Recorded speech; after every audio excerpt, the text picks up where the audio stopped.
pada pagi hari ini kita bisa berjumpa kembali dalam rangka diseminasi CGP Angkatan 8 Kabupaten Brebes dengan materi budaya positif oleh Ibu Naili Amrina SPD dari SMK Negeri 1 Brebes.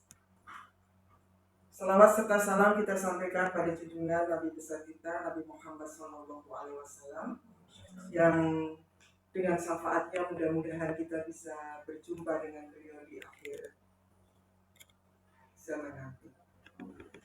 Bapak Ibu yang kami hormati, susunan acara diseminasi budaya positif pada pagi hari ini adalah yang pertama pembukaan, yang kedua sambutan dari Bapak Kepala Sekolah SMK Negeri 1 Brebes, kemudian yang ketiga pemahaman inti CGP oleh Ibu Naili Amrina, yang keempat eksplorasi konsep CGP oleh Ibu Naili Amrina, dilanjutkan dengan diskusi kelompok, kemudian presentasi kelompok, refleksi, dan yang terakhir adalah penutup. Baik, Bapak Ibu, untuk mengawali acara ini, mari kita bersama-sama kita buka dengan bacaan basmalah. Menginjak acara yang kedua, sambutan dari Bapak Kepala Sekolah SMK Negeri 1 Brebes yang pada hari ini akan diwakilkan oleh Bapak Noval Arianto selaku Wakapolri. Kepada Bapak Noval kami. Ya, Assalamualaikum warahmatullahi wabarakatuh. Waalaikumsalam warahmatullahi wabarakatuh. Ya, bersyukur kepada Allah Subhanahu wa taala yang telah memberikan amanah hidayahnya kepada kita sehingga kita bisa berkumpul pada pagi hari ini dalam acara diseminasi CGP Angkatan 8 Kabupaten Brebes dengan tema budaya positif yang nanti akan dipaparkan oleh Ibu Naili Amrina SPD. Di sini kita akan mendengarkan paparan tentang budaya positif yang akan disampaikan oleh Ibu Naili Amrina. Semoga wacana atau paparannya dapat memberikan motivasi kepada kita sehingga kita bisa membawa budaya positif di SMK Negeri 1 Brebes. Ya. Harapannya dan kedepannya SMK 1 Brebes bisa menerapkan budaya positif ya seperti yang apa yang dipaparkan oleh Ibu Naili Amrina. Dari saya sekian, terima kasih. Wassalamualaikum warahmatullahi wabarakatuh. Terima kasih kami sampaikan kepada Bapak Noval Arianto. Berikutnya pemaparan mengenai pemahaman inti budaya positif yang akan disampaikan oleh Ibu Naili Amrina. Kepada Ibu Naili Amrina, kami persilakan. Ya, terima kasih sebelumnya. Assalamualaikum warahmatullahi wabarakatuh. Waalaikumsalam. Yang pertama-tama saya sampaikan banyak terima kasih kepada Bapak Ibu semua atas waktunya telah bersedia untuk memenuhi undangan saya untuk melakukan acara diseminasi CGP Angkatan 8 ini. Insya Allah nanti kita di sini akan bersama-sama ya Bapak Ibu, bukan berarti saya di sini itu sebagai narasumber, tapi di sini saya hanya ingin menyampaikan atau memberikan informasi dari apa yang sudah saya dapatkan pada modul 1, khususnya sampai pada modul 1.4 ini, yang mana nanti kita akan bersama-sama untuk saling sharing, kemudian membahas tentang budaya positif yang sudah ada di sekolah kita. Yang jelas Bapak Ibu guru sekalian itu tentunya lebih banyak berpengalaman dalam mendidik anak-anak atau murid-murid di sini, sudah lebih banyak makan asam garam dan dalam menyelesaikan masalah-masalah yang terjadi di sekolah. Kemudian yang jelas kita nanti akan saling sharing, bekerja sama, terbuka. Nah, itu merupakan fungsi utama kita sebagai pendidik untuk mengarahkan, menuntun, dan membimbing siswa kita menjadi generasi penerus bangsa yang bertakwa, unggul, dan berkarakter, profil pelajar Pancasila sebagai harapan kita semua. Nah, di sini nanti kita nggak usah tegang ya Bapak Ibu ya, kita di sini saling sharing gitu. Untuk lebih memberikan semangat, Bapak Ibu diperkenankan untuk berdiri sebentar biar lebih semangat ya. Jadi nanti kita akan melakukan beberapa game dulu sebelum acara kita mulai. Yang pertama yaitu permainan game tentang tepuk tangan. Ya, yang pertama itu ketika saya mengucapkan selamat siang, tepuk tangannya cukup 1 kali. Ketika selamat sore 2 kali. Ketika selamat malam 3 kali. Dan ketika semangat pagi, tepuk tangan sebanyak-banyaknya. Cukup jelas? Jelas. Selamat siang. Harus fokus ya Bapak Ibu ya. Selamat malam. Oke, selamat malam 3 kali. Selamat siang. Siang berapa kali? 1. Pagi. Selamat sore. Selamat pagi. Oke, terima kasih Bapak Ibu. Pada capaian umum modul 1.4 ini, nanti kita memahami konsep pendidikan menurut Ki Hajar Dewantara yang dihubungkan dengan konsep budaya dan lingkungan positif di sekolah yang berpihak pada murid. Kemudian yang kedua, melakukan evaluasi dan refleksi tentang praktek disiplin dalam pendidikan Indonesia secara umum untuk mendapatkan pemahaman baru mengenai konsep disiplin positif untuk menciptakan murid dengan profil pelajar Pancasila.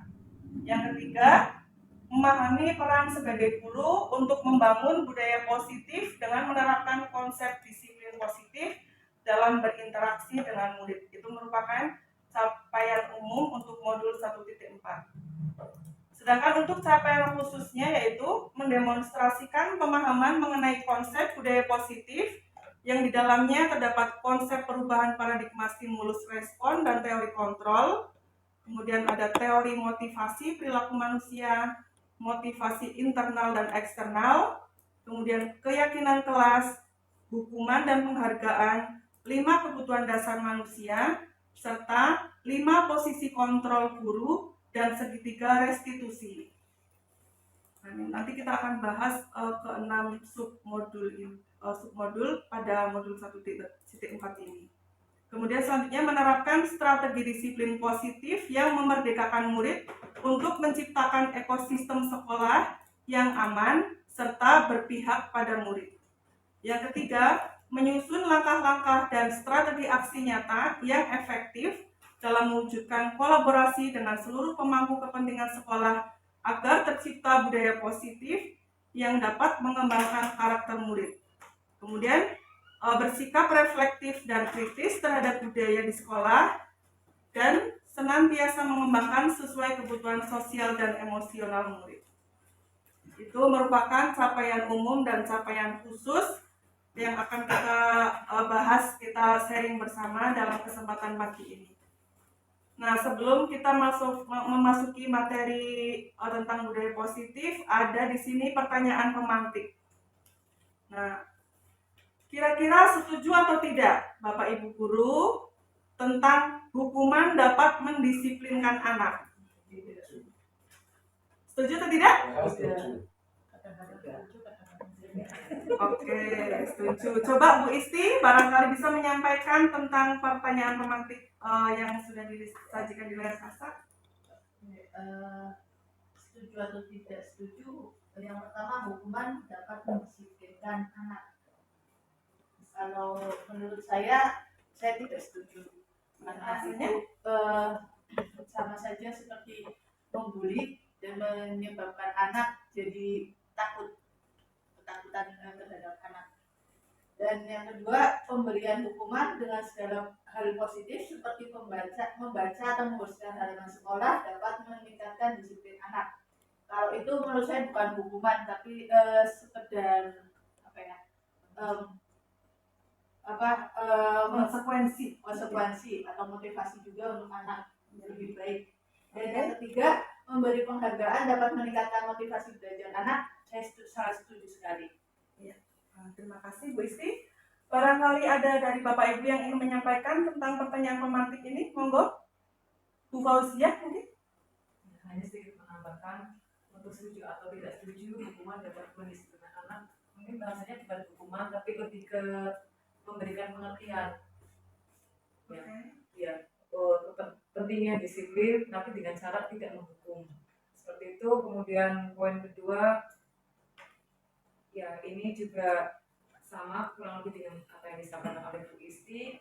Yang ketiga juga saya setuju, penghargaan tapi dengan garis bawah penghargaan tidak berlebihan agar anak ketika melakukan sesuatu yang baik itu bukan berdasarkan atas dasar ingin sesuatu imbalan. Seperti itu. Ya, terima kasih. Ya, terima kasih. Saya sampaikan kepada Bu Isti dan Bu Fauzia atas pendapatnya. Ya, jadi nanti akan kita bahas bersama-sama nanti setelah nanti materi saya sampaikan. Ya, itu Bu. Kalau kalimat satu itu hukuman itu menjadikan persepsi yang banyak. Iya. Karena di poin 2 dan 3 sudah jelas hukuman hal positif. Ya. Kalau memang itu di atas hukuman yang negatif dapat menghasilkan anak, jelas kita nggak setuju. Jadi hukuman itu mestinya ada tambahan. Itu hukuman seberapa, hukuman ringan, berat, hukuman itu menjadikan persepsi. Persepsi yang berbeda-beda itu kalimat. Mungkin bentuknya yang fisik. Nah, kalau cuma hukuman itu kan general. Iya. Setuju ya.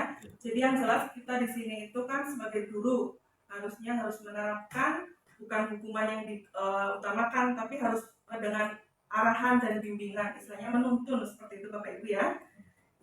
Dalam paradigma yang lain mungkin kita bisa melihat bahwa ada pendefinisian mengenai apa sih yang namanya konsekuensi dan segala sesuatu yang sudah dilakukan dengan bentuk kesepakatan dengan murid misalnya antara guru dan murid, itu adalah bentuk sebuah konsekuensi dari sesuatu yang sifatnya ketika murid itu melakukan pelanggaran apa yang dia lakukan atau kesalahan yang dia lakukan atas dasar kesepakatan yang sudah dilakukan, itu yang disebut sebagai konsekuensi menurut saya. Kemudian hukuman adalah sesuatu yang sifatnya adalah sifatnya itu secara langsung diberikan kepada seseorang tanpa dasar tertentu. Itu adalah bentuk hukuman itu menurut saya. Nah, dalam konteks hal itu hukuman dapat mendisiplinkan anak. Konteksnya adalah kita melihatnya dari mana? Ketika segala sesuatu itu berdasarkan pada sesuatu yang kita paksakan, itu maka itu disebut sebagai bentuk hukuman. Tapi ketika sesuatu itu berdasarkan atas dasar kesepakatan bersama antara guru dan peserta didik, maka itu disebut sebagai bentuk konsekuensi. Itulah yang dapat saya ambil pendapat. Mungkin lebih tepatnya kalau saya melihatnya, apakah hukuman itu dapat mendisiplin anak? Oke, mungkin dapat mendisiplin anak, tapi akan membuat anak itu lebih cenderung tidak mendisiplinkan diri sendiri. Hanya ada rasa kedisiplinan itu adalah rasa ketakutan, seperti itu. Dalam konteks konsekuensi itu berbeda lagi. Adanya kesepakatan antara siswa dan guru dalam suatu hal. Maka ketika dia melakukan kesalahan, itu adalah konsekuensi dari apa yang sudah dia lakukan, sehingga dia akan mendapatkan sebuah sanksi. Itulah yang namanya adalah konsekuensi. Itu menurut saya. Saya kira seperti itu. Terima kasih. Assalamualaikum warahmatullahi wabarakatuh. Terima kasih atas masukannya dari Pak Arif. Ya, jadi tadi sudah dijelaskan dengan cukup jelas ya bahwa hukuman dan konsekuensi itu sangat berbeda, karena hukuman itu akan mengakibatkan anak itu merasa ketakutan sehingga tertekan. Beda dengan konsekuensi. Jadi kita menanamkan, kalau bisa menanamkan konsekuensi terhadap siswa kita. Itu. Untuk selanjutnya, Bapak Ibu sudah saya bagikan sticky note. Silakan untuk ditulis. Ini ada pulpen. Ada 2 pertanyaan ya Bapak Ibu. Contoh budaya positif yang sudah Bapak Ibu implementasikan di sekolah dengan murid itu apa saja? Silakan nanti ditulis. Kemudian yang kedua, budaya positif di sekolah kita yang sekiranya perlu ditingkatkan itu apa saja? Nanti silakan Bapak Ibu tulis. Kemudian kalau sudah selesai, nanti Bapak Ibu silakan untuk menempelkan sticky note itu ke tempat itu papan. Masih belum? Mau tempel? gitu. Orang parah Beda.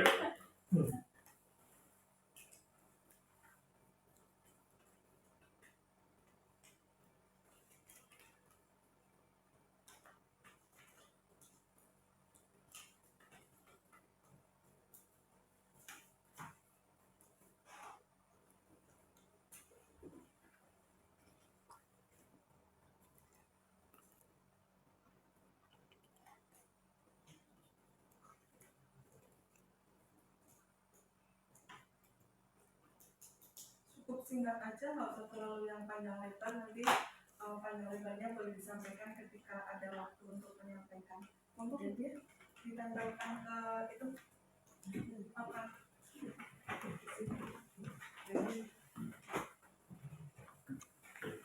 Disertakan nama kalau bisa ya.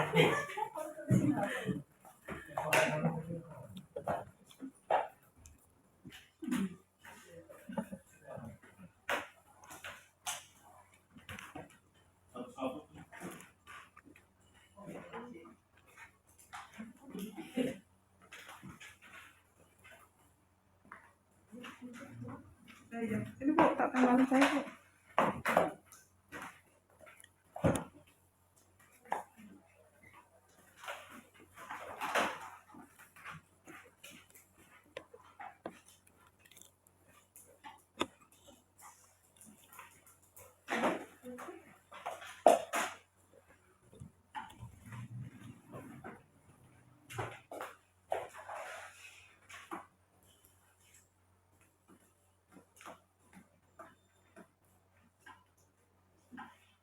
Ada yang belum?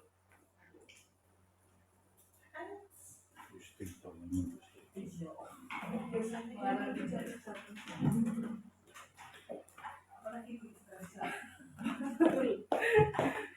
sesuai kayak gitu ya.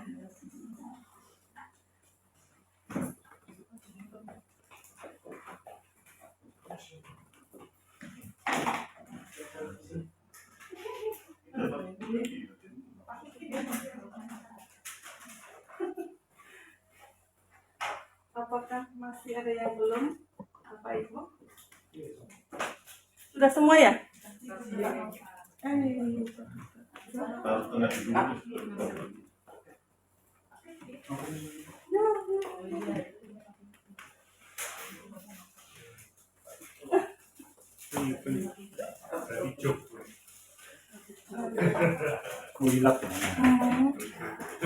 Ya, terima kasih Bapak Ibu di sini sudah menuliskan tentang budaya positif apa yang sudah diimplementasikan. Iya. Monggo, Bu Farhatun. Di sini Bu Farhatun yang mana ya tadi? Mana?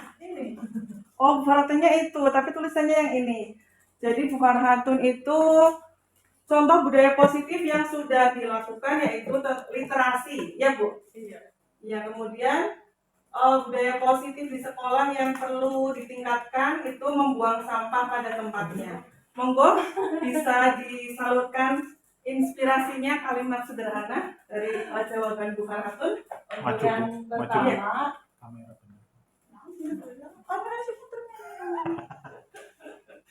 untuk yang pertama itu literasi.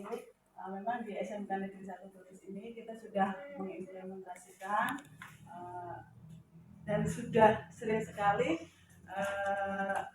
mensosialisasikan bagaimana caranya untuk literasi itu membudayakan literasi kepada siswa, terutama di pagi hari itu sebenarnya itu membiasakan ya untuk literasi itu, membiasakan anak untuk kalau yang beragama muslim itu kita membaca ayat suci Al-Quran, kemudian untuk yang non muslim membaca kitab suci mereka. Kemudian untuk yang kedua, budaya positif di sekolah kita yang sekiranya perlu dilakukan yaitu membuang sampah pada tempatnya. Kadang kita melihat di kelas-kelas ya itu masih banyak sampah, terutama di ini apa namanya laci meja siswa itu. Kemarin saya melihat anak-anak itu masih banyak menyimpan sampahnya itu di dalam laci. Jadi budaya positif itu perlu kita tingkatkan dan perlu disosialisasikan lagi kepada siswa bahwa membuang sampah pada tempatnya itu sangat penting sekali sehingga membuat sekolah kita menjadi bersih. Itu saja dari saya. Ya, terima kasih kepada Kepala Tun sudah menyampaikan tentang budaya positif yang sudah diterapkan terhadap siswa, kemudian yang perlu dijalankan ya, tentang literasi dan kebersihan lingkungan. Selanjutnya, untuk topik dalam eksplorasi konsep modul 1.4 ini tentang budaya positif itu ada 6. Yang pertama, kita akan membahas nanti tentang disiplin positif dan nilai-nilai kebajikan universal. Kemudian yang kedua, teori motivasi, hukuman dan penghargaan restitusi. Yang ketiga, tentang keyakinan kelas. Yang keempat, kebutuhan dasar manusia dan dunia berkualitas. Yang kelima, tentang 5 posisi kontrol. Dan yang keenam, tentang restitusi, yaitu nanti tentang praktek segitiga restitusi. Pada pembelajaran yang pertama yaitu tentang disiplin positif dan nilai-nilai kebajikan universal. Nah, di sini apakah mana disiplin itu? Kira-kira disiplin itu apa Bapak Ibu? Nah, disiplin itu berasal dari bahasa Latin disciplina yang artinya belajar. Mana asal dari kata ini berkonotasi dengan disiplin diri dari murid-murid Socrates dan Plato. Disiplin diri membuat orang menggali potensinya menuju sebuah tujuan apa yang dia hargai. Namun dalam budaya kita makna kata disiplin telah berubah menjadi sesuatu yang dilakukan seseorang pada orang lain untuk mendapatkan kepatuhan. Kecenderungan umum adalah menghubungkan kata disiplin dengan ketidaknyamanan, bukan dengan apa yang kita hargai atau pencapaian suatu tujuan. Itu disiplin pada umumnya pada diri kita ya. Nah, kemudian untuk nilai-nilai kebajikan secara universal, nilai kebajikan adalah sifat-sifat positif manusia yang merupakan tujuan mulia yang ingin dicapai setiap individu. Nilai tersebut bersifat universal dan lintas bahasa, suku bangsa, agama maupun latar belakang. Jadi setiap perilaku atau perbuatan itu memiliki suatu tujuan. Jadi kita berbuat apapun itu pasti ada tujuannya. Itu menurut Dr. William Glasser pada teori kontrol 1984. Dengan mengaitkan nilai-nilai kebajikan yang diyakini seseorang, maka motivasi intrinsiknya akan terbangun sehingga menggerakkan motivasi dari dalam untuk dapat mencapai tujuan mulia yang diinginkan. Itu sesuai dengan teori dari Diana Rosen. Nah, untuk nilai-nilai kebajikan yang ingin kita capai sebagai pendidik ya, bahwa setiap anak Indonesia kita kenal dengan nilai kebajikan profil pelajar Pancasila. Bapak Ibu tentunya sudah sering mendengarkan, bahkan sudah mengimplementasikan tentang nilai kebajikan profil pelajar Pancasila. Ada berapa Bapak Ibu dimensinya? Iya, ada 6 dimensi profil pelajar Pancasila. Yang pertama, beriman, bertakwa kepada Tuhan Yang Maha Esa, dan berakhlak mulia. Yang kedua, mandiri. Ketiga, bernalar kritis. Keempat, berkebinekaan global. Yang kelima, bergotong royong. Dan yang keenam itu kreatif. Ini sepertinya untuk mempercepat aja ya. Kita lanjutkan ke pembelajaran yang kedua, yaitu teori motivasi, hukuman, penghargaan, dan restitusi. Nah, untuk teori motivasi perilaku manusia itu ada yang eksternal dan yang motivasi yang secara internal. Yang secara eksternal itu untuk menghindari ketidaknyamanan atau hukuman apa yang akan terjadi apabila saya tidak melakukannya. Kemudian untuk mendapatkan imbalan dari orang lain, jadi ada motivasi lain gitu ya. Kemudian yang ketiga, untuk menghargai diri sendiri. Saya akan menjadi orang yang seperti apa bila saya melakukannya. Itu masing-masing mempunyai tujuan. Nah, di sini merdeka. Merdeka itu menurut Ki Hajar Dewantara artinya tidak hanya terlepas dari perintah, akan tetapi juga cakap buat memerintah diri sendiri. Nah, tadi tentang hukumnya dan penghargaan, bahwa penghargaan itu menurut Bapak Ibu bagus tidak ya terhadap siswa kita, memberikan suatu penghargaan? Bagus? Dapat meningkatkan motivasi atau malah bisa menurunkan kualitas siswa?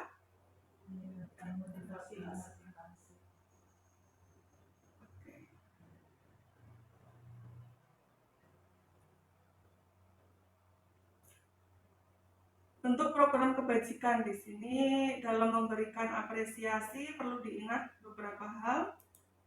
Yang pertama, beri pengakuan secara khusus.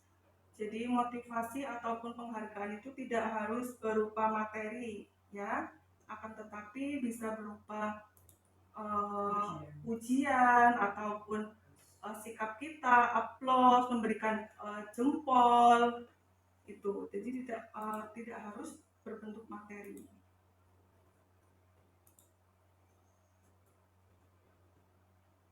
Ini tentang nilai kebajikan. Nah, tadi sempat dibahas di awal ya tentang hukuman atau konsekuensi. Nah, di sini ada berapa pertanyaan? Ada 7. Nah, kira-kira pada poin yang pertama itu merupakan hukuman atau konsekuensi, Bapak Ibu? Monggo Bu Lutfi barangkali bisa menyampaikan. Mencatat 100 kali di dalam buku kalimat saya tidak akan terlambat lagi karena terlambat ke sekolah. Nah, kalimat ini merupakan hukumannya. Karena untuk artinya menginginkan efek jerah terhadap siswa itu,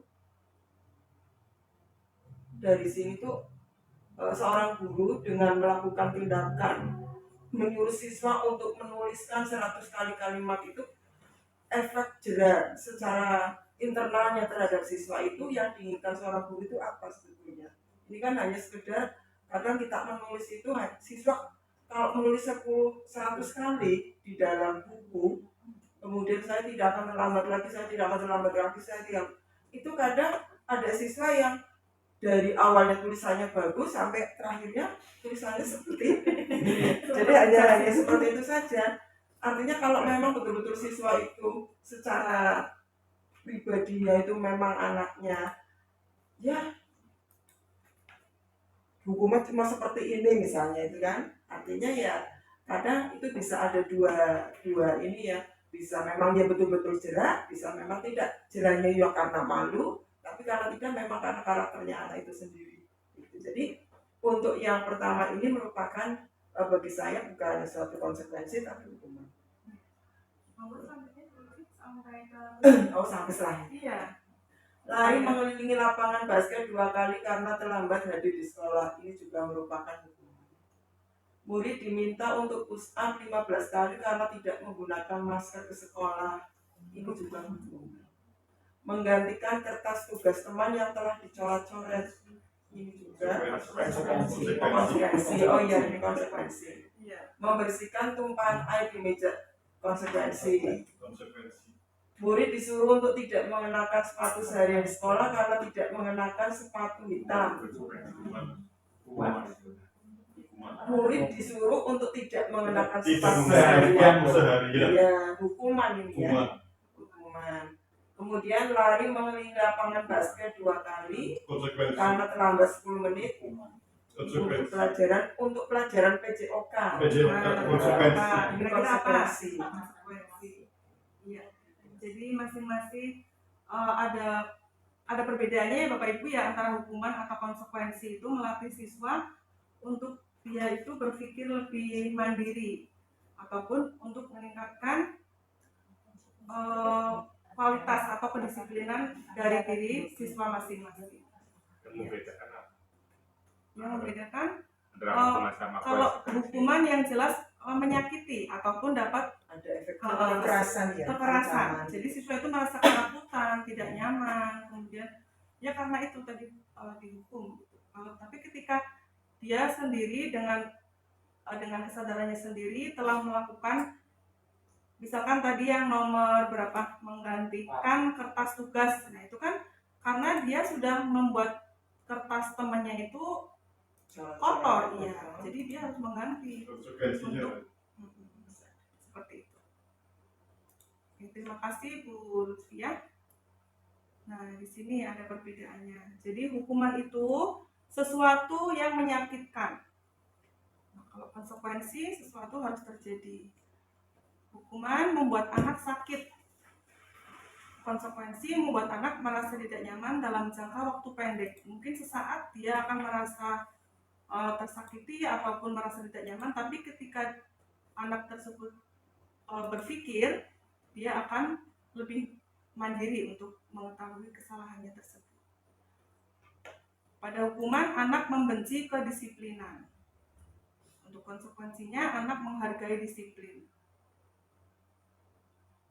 Paksaan, kemudian konsekuensinya memberikan stimulus atau tanggapan, mendorong anak menyakiti diri sendiri, konsekuensinya dapat kalau konsekuensi mendorong anak agar mudah menyesuaikan diri. Itu merupakan perbedaan antara hukuman dan konsekuensi yang disadur dari Restitution Diana Kosten.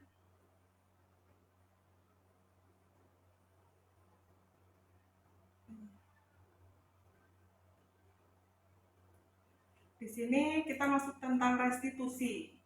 Bapak Ibu sebelumnya sudah pernah mendengar ya, pastinya restitusi itu merupakan proses menciptakan kondisi bagi murid untuk memperbaiki kesalahan mereka, sehingga mereka bisa kembali pada kelompok mereka dengan karakter yang lebih kuat. Restitusi juga merupakan proses kolaboratif yang mengajarkan murid untuk mencari solusi untuk masalah mereka, serta membantu murid untuk berpikir tentang orang seperti apa yang mereka ingin menjadi, tujuan mulianya, dan bagaimana mereka harus memperlakukan orang lain.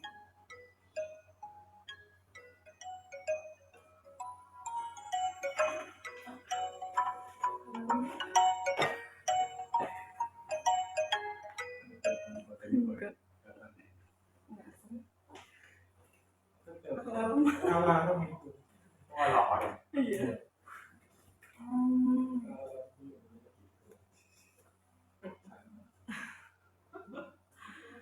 Identitas gagal dan identitas sukses antara hukuman, disiplin yaitu konsekuensi dan restitusi.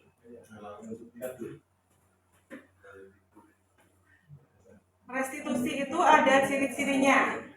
Ada 9 ciri-ciri restitusi. Yang pertama bukan untuk menebus kesalahan, namun untuk belajar dari kesalahan. Kemudian memperbaiki hubungan. Tawaran bukan paksaan. Restitusi menuntun untuk melihat ke dalam diri. Restitusi mencari kebutuhan dasar yang mendasari tindakan. Restitusi diri adalah cara yang paling baik.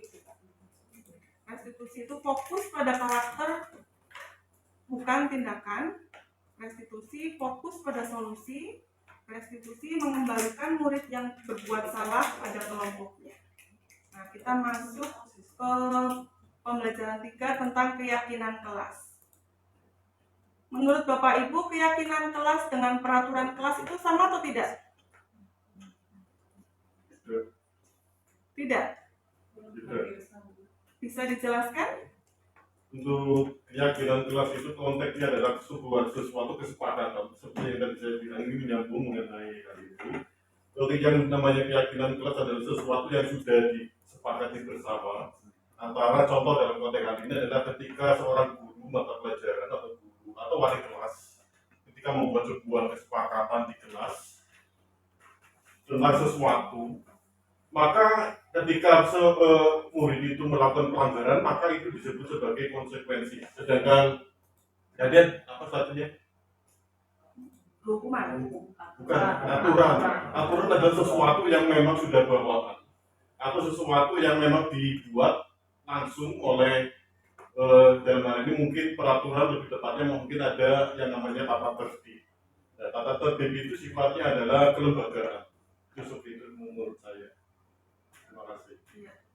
Mungkin dari Bu Junarsi selama ini sudah membuat sebagai wali kelas ya, pernah tidak membuat keyakinan kelas? Keyakinan kelas atau kesepakatan kelas ya. Nah, misalnya dalam mata pelajaran apa, misalnya mata pelajaran politik, melakukan kesepakatan kelas sama siswa. Misalnya dalam mata tugas, ketika siswa itu ini dalam mekanisme ya, ketika siswa itu mengumpulkan tugas yang terlambat, apa konsekuensi yang ada. Jadi ada kesepakatan gitu. Ya, setuju ya Bapak Ibu ya, terutama kita sebagai wali kelas biasanya membuat keyakinan kelas secara bersama-sama didiskusikan dengan murid sebelum memasuki pembelajaran. Itu biasanya di awal masuk pembelajaran tahun ajaran baru. Nah, mengapa tidak peraturan? Kenapa harus keyakinan kelas? Nah, yang jelas tadi seperti yang sudah disampaikan Pak Arif, bahwa kita memiliki peraturan harus menggunakan contoh ini ya, bila mengendarai kendaraan bermotor roda 2. Mengapa kita memiliki peraturan 3M, menggunakan masker, mencuci tangan? Mengapa kita memiliki peraturan harus datang tepat waktu? Itu merupakan motivasi intrinsik ya, kembali ke nilai-nilai keyakinan yang lebih menggerakkan seseorang dibandingkan mengikuti serangkaian peraturan-peraturannya. Nah, ini peraturan kelas itu bentuknya, kemudian meningkat ke keyakinan kelas, selanjutnya lingkungan positif. Nah, itu merupakan budaya positif. Nah, ini merupakan contoh keyakinan kelas. Kami guru dan murid yang saling menyayangi. Ya, jadi ini kesepakatan ya. Kami murid yang semangat belajar, kami murid yang peduli dengan teman-teman. Ini tabel T dan tabel Y. Ini nanti itu aja. Nah, di sini ada tabel peraturan dan keyakinan kelas. Ada 8 kolom. Di kolom yang pertama itu tertulis peraturan. Selalu kembalikan buku ke tempatnya. Keyakinan kelasnya menurut Bapak Ibu apa?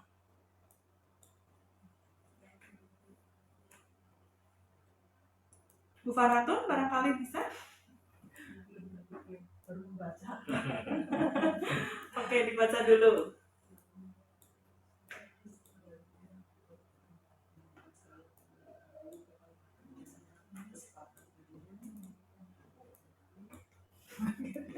Tinggal dibolak-balik kata-katanya ya, kalimat aktif dan kalimat pasif ya, aturan dan keyakinan.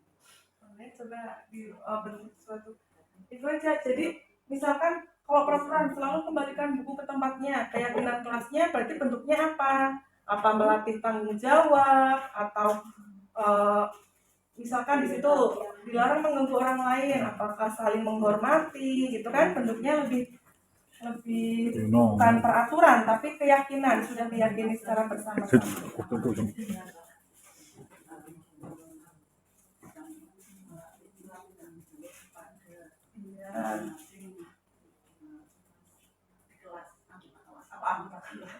Tanggal penghuni kelas.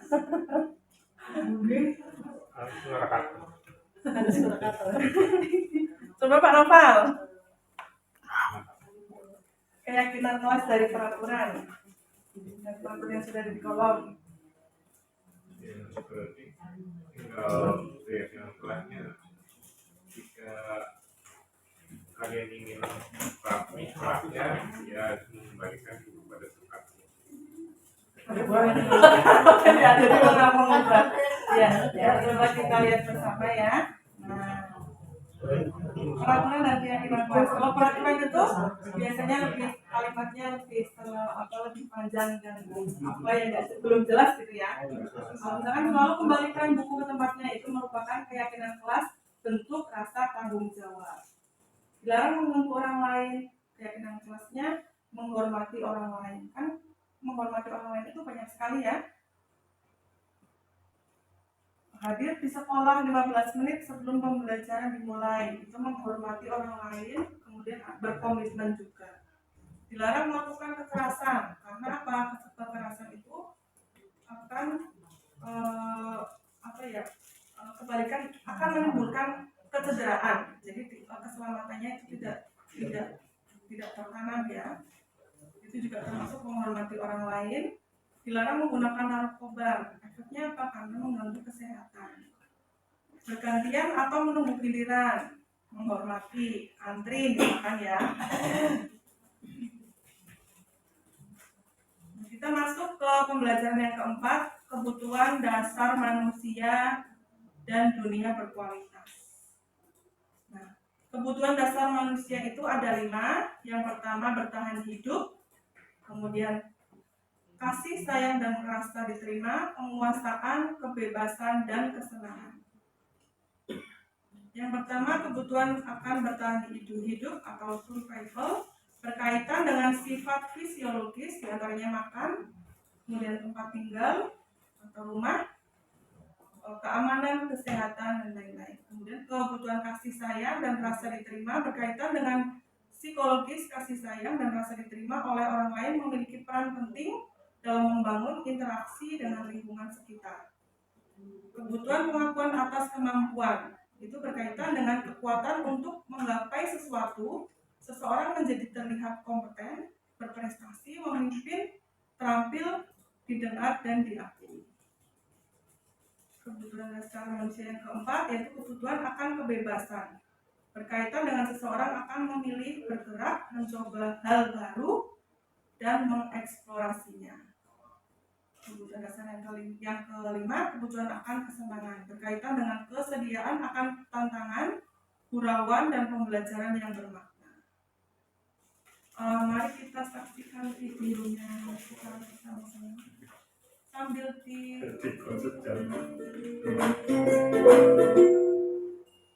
Salam dan bahagia Ibu dan Bapak guru hebat.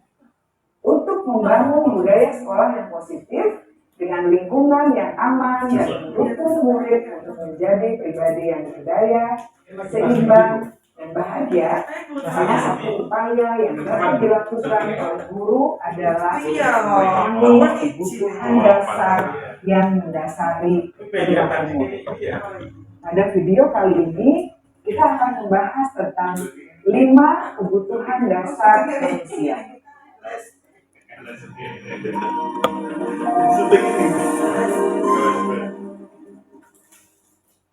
Ki Hajar Dewantara dalam salah satu kutipannya menyatakan, kita ambil contoh perbandingannya dengan hidup tumbuh-tumbuhan. Seorang petani dalam hakikatnya sama kewajibannya dengan seorang pendidik yang menanam padi misalnya. Hanya dapat menuntun tumbuhnya padi. Ia dapat memperbaiki kondisi tanah, memelihara tanaman padi, memberi pupuk dan air, membasmi ulat-ulat atau jamur-jamur yang mengganggu hidup tanaman padi, dan lain sebagainya. Dr. William Glasser, seorang psikiater dari Amerika Serikat, menyatakan bahwa seluruh tindakan manusia memiliki tujuan tertentu, yaitu memenuhi kebutuhan dasarnya. Ketika kelima kebutuhan dasar telah terpenuhi secara memadai, maka murid akan tumbuh dengan seimbang dan bahagia. Sebaliknya, ketika kebutuhan dasar tidak terpenuhi dengan baik, maka seseorang akan mengalami emosi negatif, seperti bosan, sedih, dan kecewa.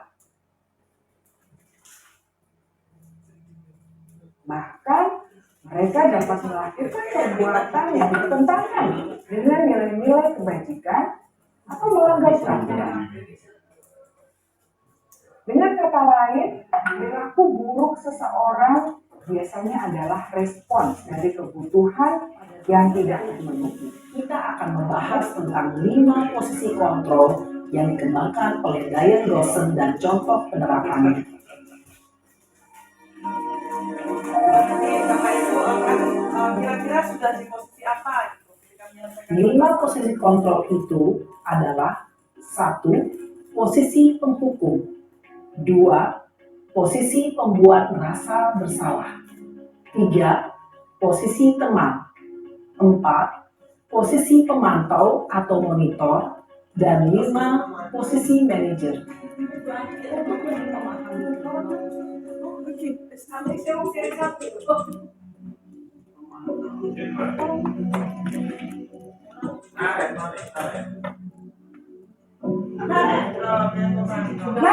Ya, Naren. Selamat pagi, Bu. Naren, apa peraturan sekolah kita tentang jam berapa kita harus masuk sekolah, nak? Kita harus di sekolah jam 7, Bu. Iya, betul. Sekarang sudah jam 7.20. Naren sudah tahu konsekuensinya jika terlambat hadir. Paham, Bu. Saya harus tinggal kelas pas jam istirahat selama 20 menit. Iya, benar. Konsekuensinya demikian. Jadi nanti jam 9.30, pas istirahat, kamu harus tinggal di kelas, kerjakan tugas tambahan untuk ketertinggalan kamu, ya?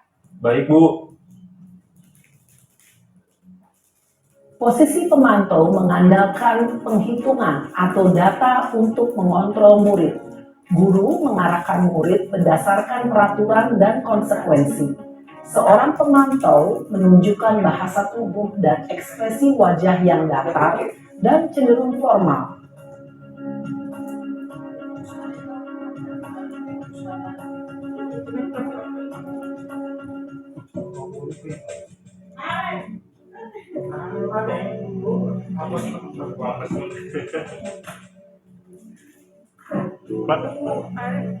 Naren!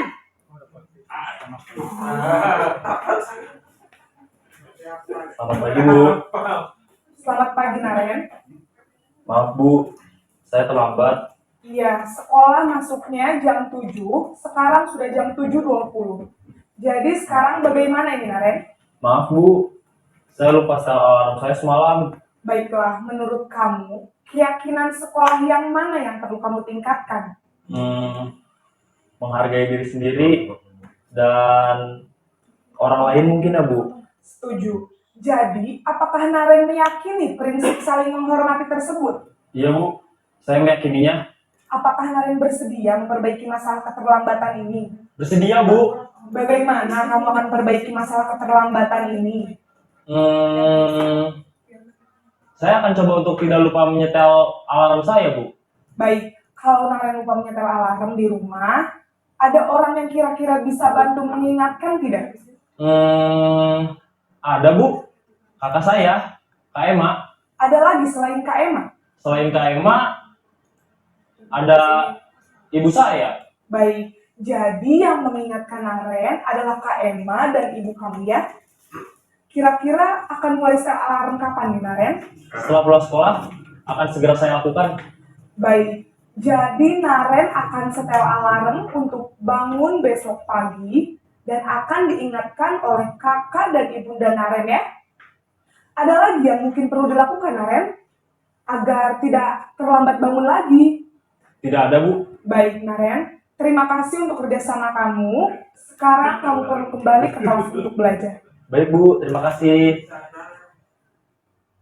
Posisi manajer adalah posisi kontrol yang disarankan untuk membimbing murid memiliki sikap disiplin yang positif, yaitu murid yang mandiri, bertanggung jawab, dan dapat memecahkan masalah. Tujuan dari posisi ini adalah agar murid dapat berefleksi atas tindakannya. Guru akan dengan tulus memberikan pertanyaan-pertanyaan bermakna, sehingga membuat murid dapat belajar dari kesalahannya dan mencari sebuah solusi untuk menyelesaikannya. Ibu dan bapak guru hebat Setelah mengamati adegan kelima posisi kontrol tadi, kira-kira posisi mana yang paling ideal? Posisi mana yang dapat menunjang motivasi intrinsik murid? Ya, tentu posisi manajer. Posisi ini memang posisi ideal yang ingin dituju setiap pendidik. Pada posisi inilah, guru dapat menerapkan disiplin positif dan berpihak pada murid, yang memerdekakan murid. Tadi Bapak Ibu sudah menyaksikan video tentang 5 posisi kontrol dalam menyelesaikan permasalahan terhadap siswanya. Coba Bapak Ibu tuliskan, kira-kira selama ini yang sudah Bapak Ibu lakukan ketika mengalami terjadi permasalahan dengan siswa, posisi yang Bapak Ibu pakai itu posisi yang apa? Nanti silahkan ditulis, kemudian nanti berikan alasannya. Jadi apa saja yang Hukum, Teman. kayaknya sambungan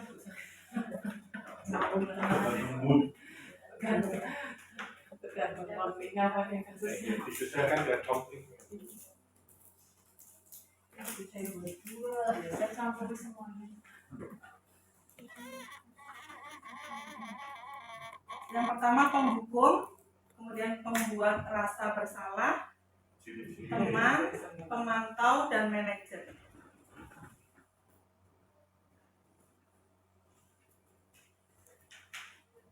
Bu Isti, coba kalau pernah tidak mengalami suatu permasalahan dengan siswa, kemudian penyelesaiannya menggunakan posisi apa?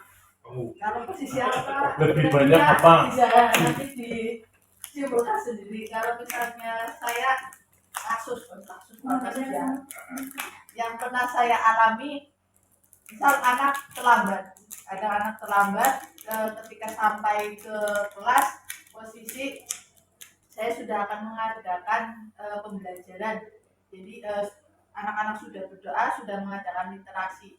Kemudian siswa tersebut datang dan akhirnya siswa tersebut saya suruh menghadap untuk menghadap saya, dan kemudian baru saya tanyai, tadi di depan kamu dihukum apa? Enggak, sudah dihukum. Disuruh apa? Literasi di depan. Sudah berdoa? Belum. Baru kemudian kalau belum berdoa silakan berdoa terlebih dahulu. Itu yang saya lakukan. Kira-kira itu masuknya kemana ya? Mungkin lebih ke teman. Iya. Enggak. Apa berarti? Pemantau. Peraturannya apa itu? Apa membuat rasa bersalah? Sudah ada kesepakatan Ada kesepakatan. Kalau kesepakatan biasanya kan ada yang dibuat di kelas, kesepakatan antara guru. Ada keyakinan kelas sebelumnya. Biasanya saya sudah mengadakan kesepakatan kalau misalnya terlambat pagi hari siswa berdoa terlebih dahulu di depan kelas. Berarti pemantau. Iya, lebih cenderungnya ke pemantau. Monggo Bu Serius. Lutfi.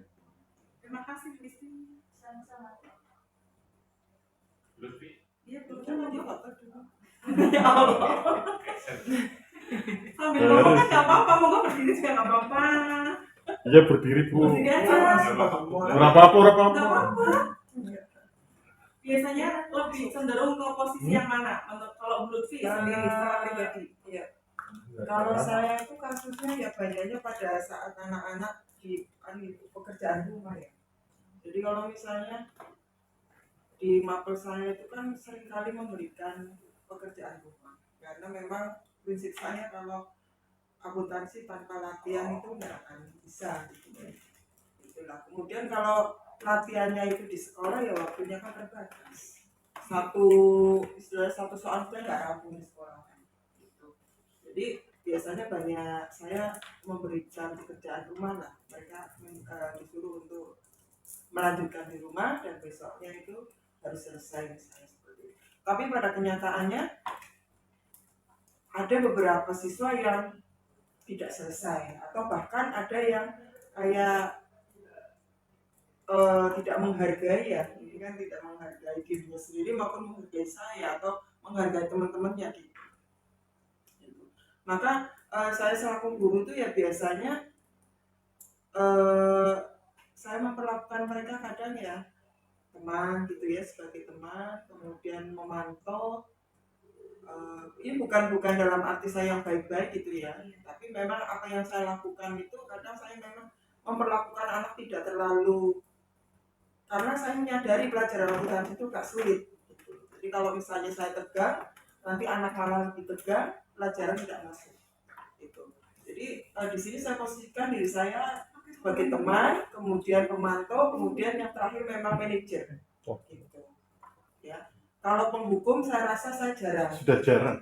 Saya tidak Dan memang sudah melakukan jarang. itu. Artinya karena efeknya di anak pun tidak masuk gitu. Sudah jarang. Gitu. Jadi seperti itu Bu. Saya memposisikan kadang saya sebagai teman, kemudian kadang pemantau, kadang sebagai manajer. Oke, terima kasih Lutfi. Jadi kita kondisional ya, menyesuaikan permasalahannya itu seperti apa. Bisa jadi kita sebagai teman, pemantau, apapun yang paling tinggi itu manajer. Untuk dengan posisi kontrol sepertinya sudah cukup. Kita masuk ke segitiga restitusi. Videonya nggak usah, sepertinya waktunya terlalu lama. Jadi dalam menyelesaikan permasalahan ini menurut Diane Boston itu menggunakan segitiga restitusi ada 3 sisi. Yang pertama itu menstabilkan identitas. Itu setiap orang pasti pernah melakukan kesalahan ketika kita komunikasi dengan siswa ya. Jadi kamu bukan satu-satunya orang yang pernah melakukan ini. Itu menstabilkan identitas. Jadi memposisikan siswa tersebut dalam kondisi yang lebih nyaman. Kemudian sisi yang kedua, validasi kebutuhan. Itu contohnya kamu tentunya punya alasan kenapa melakukan hal demikian. Adakah cara yang lebih baik atau lebih efektif untuk mendapatkan apa yang kamu butuhkan? Itu contoh komunikasinya. Kemudian sisi yang ketiga yaitu menanyakan keyakinan. Jadi nilai-nilai apa yang telah kita sepakati sebelumnya, misalkan kita sudah membuat keyakinan kelas gitu ya. Kemudian kamu ingin menjadi orang yang seperti apa? Jadi itu penyelesaian masalah menggunakan segitiga restitusi. Jadi memposisikan siswa atau menyelesaikan permasalahannya itu secara mandiri dan bertanggung jawab, bukan menghakimi ataupun menghukum. Tapi agar mereka sadar, kemudian tahu posisi kesalahannya itu di mana, kemudian diselesaikan secara baik-baik sehingga mereka itu lebih bertanggung jawab. Nah ini contohnya. Gurunya berkata, berbuat salah itu hal yang manusiawi, tidak ada manusia yang sempurna. Itu pada posisi menstabilkan identitas. Nah ini pada validasi kebutuhan. Kamu bisa saja melakukan hal yang lebih buruk, tapi kamu tidak melakukannya, bukan? Misalkan ketika ada terjadi suatu permasalahan dengan temannya, itu hanya marah-marah, emosi, tapi tidak sampai memukul ataupun melakukan hal-hal lain yang lebih buruk. Pada sisi menanyakan keyakinan, contoh komunikasinya, kira-kira apa nilai yang kita percaya di kelas atau setelah kita keyakinan kelasnya apa? Menurut kamu kelas yang ideal itu seperti apa? Jadi siswa itu lebih bisa mandiri dalam menyelesaikan permasalahannya. Nah, kita sudah memasuki refleksi dari budaya positif. Nah, dalam refleksi nanti Bapak Ibu silahkan, ada 4 ini ya, 4 pertanyaan. Kira-kira hal baru apa saja yang merubah paradigma kita ya? Kemudian perasaan apa yang muncul selama mengikuti sesi ini? Peran Among seperti apa yang telah dilakukan selama mengikuti modul ini? Kemudian saya akan menjadi Among seperti apa setelah mengikuti modul ini? Monggo, siapa yang mau menyampaikan refleksinya? Bu Farhatun? Pak Arif? Singkat saja Pak, ini waktunya sudah mepet soalnya. Monggo. Oh, Lutfi.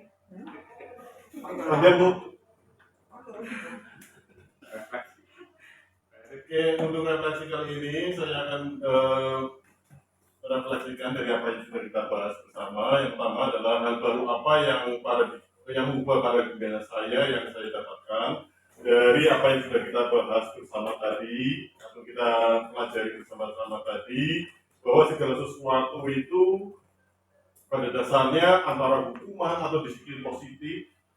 Saya banyak belajar mengenai bagaimana sih disiplin positif itu, bagaimana menangani atau bagaimana perlakuan kita terhadap peserta didik. Kemudian saya juga banyak belajar mengenai bagaimana proses segitiga restitusi itu bagaimana untuk menangani permasalahan terhadap peserta didik.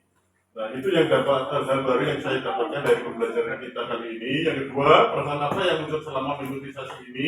Perasaan saya adalah senang sekali karena banyak belajar dari materi-materi yang sudah saya dapatkan di hari ini. Yang ketiga adalah peran Among seperti apakah yang setelah dilakukan selama mengikuti modul ini. Among di sini adalah membimbing. Pada dasarnya apa yang kita lakukan? Kita sudah melakukan. Kita sebagai guru sudah sering kita lakukan hal-hal yang bersifat among kepada peserta didik. Hanya saja bagaimana sih kita merubah perlakuan kita pada peserta didik. Intinya adalah bagaimana agar kita sebagai guru lebih mengutamakan atau berdasarkan pada atau yang pembelajaran yang berpusat pada peserta didik dan ramah anak. Kemudian yang keempat adalah saya menjadi among seperti apakah setelah mengikuti modul ini. Insya Allah saya akan berubah menjadi guru yang lebih menghormati pada peserta didik. Kemudian yang pembelajaran yang yang akan saya lakukan adalah yang lebih berpusat kepada peserta didik. Itu yang dapat saya refleksikan hari ini. Terima kasih. Ya, terima kasih Pak Arif atas penyampaian refleksinya. Alhamdulillah kegiatan pada hari ini sudah saya sampaikan pada terakhir tadi refleksi. Di sini saya akan menyimpulkan bahwa disiplin positif itu merupakan kebiasaan-kebiasaan baik yang perlu kita tanamkan terhadap murid. Kemudian kita implementasikan terhadap warga sekolah dengan tujuan kebiasaan-kebiasaan baik tersebut menjadi budaya positif sebagai bekal mereka di masa mendatang dan mampu mereka terapkan dalam kehidupan sehari-hari dimanapun, kapanpun, dan kepada siapapun, sehingga mereka dapat tumbuh menjadi manusia yang berkarakter. Demikianlah yang dapat saya sampaikan. Kurang lebihnya saya mengucapkan terima kasih dan mohon maaf yang sebesar-besarnya. Saya kembalikan kepada pembawa acara Bu Siti Lutfiah. Alhamdulillah, pada hari ini kita sudah mengikuti acara designasi budaya positif oleh CGP kita angkatan 8, yaitu Bu Naili Amrina. Semoga apa yang beliau paparkan bisa bermanfaat untuk kita semua dan menjadikan pembelajaran baru bagi kita semua memperbaiki diri di SMK Negeri 1 Brebes ini.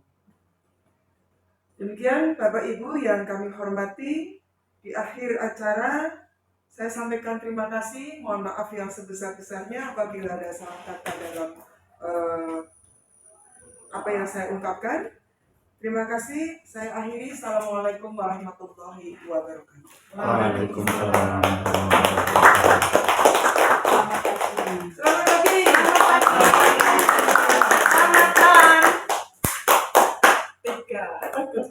Sudah, terima kasih. Assalamualaikum warahmatullahi wabarakatuh.